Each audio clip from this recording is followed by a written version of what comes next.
स्वागत है आपका नेक्स्ट आईएएस की इस खास पेशकश न्यूज़ एंड व्यूज़ में। गवर्नमेंट ऑफ इंडिया पहली बार मिनिस्ट्री ऑफ माइंस के जरिए भारत सरकार के लिए क्रिटिकल मिनरल्स की सूची बनाने जा रही है।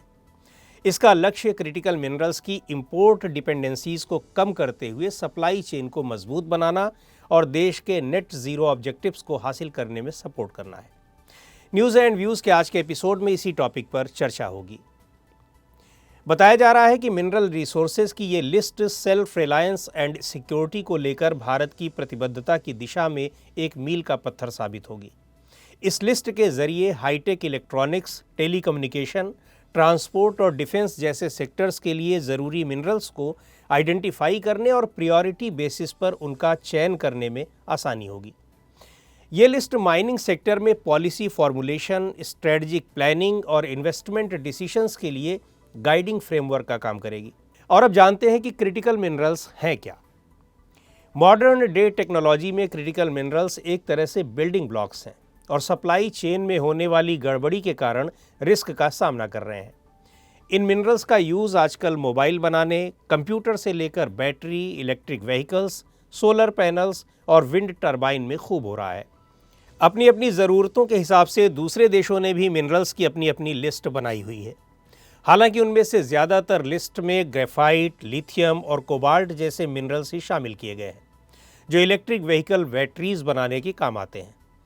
इसके अलावा मैग्नेट बनाने के काम आने वाले रेयर अर्थ, कंप्यूटर और सोलर पैनल बनाने में अहम सिलिकॉन भी शामिल है।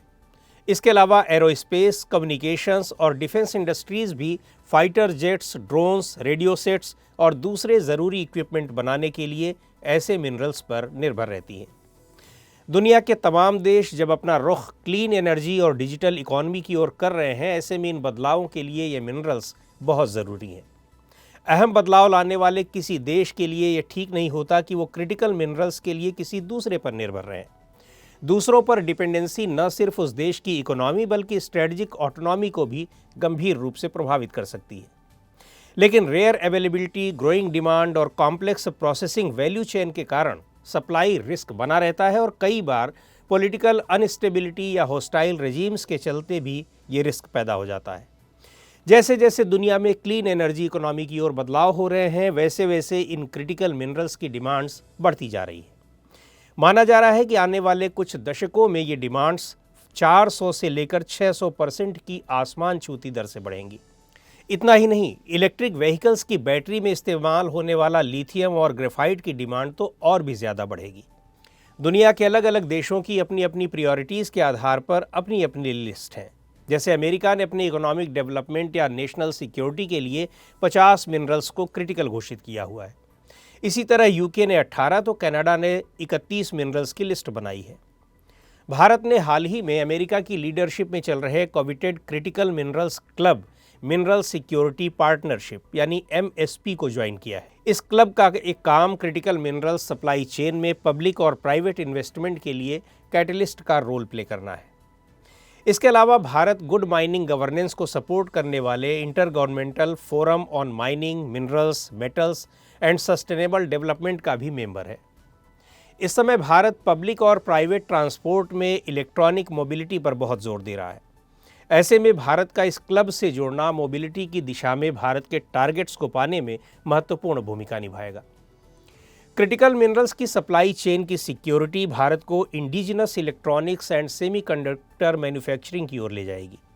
क्लब की मेंबरशिप ग्लोबल रिसोर्सेज के इक्विटेबल शेयरिंग का रास्ता भी तैयार करेगी।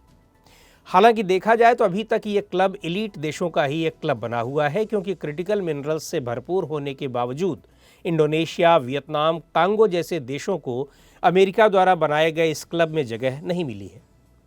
समय की ज़रूरतों को देखते हुए क्लीन एनर्जी के लिए जिन मटेरियल्स की ज़रूरत है, उनके मामले में भारत चीन पर दूसरे देशों की डिपेंडेंसी भी कम कर सकता है और ऐसा करके भारत अपनी डिप्लोमेटिक स्ट्रेंथ भी बढ़ा सकता है।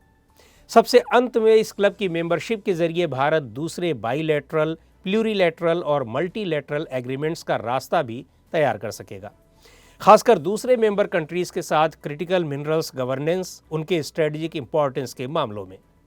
तो आज के इस एपिसोड में इतना ही। अगले एपिसोड में फिर मिलेंगे एक नए टॉपिक के साथ। आपको ये प्रोग्राम कैसा लगा, कमेंट करके हमें ज़रूर बताएं। आप अपने सुझाव भी हमें भेज सकते हैं।